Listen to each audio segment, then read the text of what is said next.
Iran అణు కర్మాగారాలే లక్ష్యంగా ఇజ్రాయెల్ వైమానిక దాడులకు పాల్పడింది.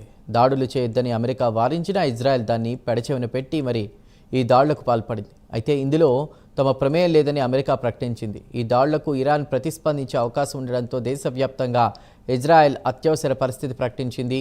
తమ దేశంలోని పౌరులే లక్ష్యంగా క్షిపణులు, డ్రోన్లతో ఇరాన్ దాడులు చేసే అవకాశం ఉందని ఇజ్రాయెల్ రక్షణ మంత్రి కాట్జ్ హెచ్చరించారు. ఈ సందర్భంగా దేశమంతటా ఎమర్జెన్సీ విధించే ఉత్తర్వులపై జారీ చేశారు.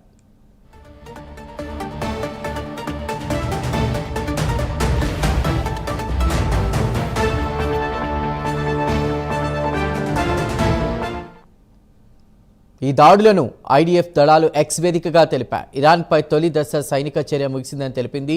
ఇజ్రాయెల్ దాడికి పాల్పడిందని ఇరాన్ కూడా ప్రకటించింది. ఇందులో అనేక మంది మృతి చెందినట్లు తెలుస్తోంది. దేశవ్యాప్తంగా అత్యవసర పరిస్థితిని ప్రకటించినట్లు ఇరాన్ తెలిపింది. కెర్మాన్షియా, లొరెస్తాన్, టెహ్రాన్లలోని పలు ప్రాంతాల్లో ఈ పేలుళ్లు జరిగినట్లు ప్రకటించింది. ఇప్పటికే తన సైన్యానికి ఇరాన్ హై అలర్ట్ జారీ చేసినట్లు తెలుస్తోంది.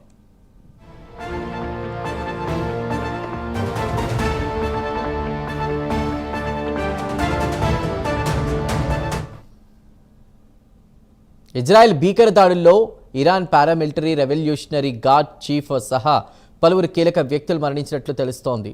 ఐఆర్జీసీ హెడ్ క్వార్టర్స్పై ఇజ్రాయెల్ జరిపిన దాడిలో ఈ దళం అధిపతి మేజర్ జనరల్ హుస్సేన్ సలామీ మరణించారని స్థానిక నేతలు చెబుతున్నారు.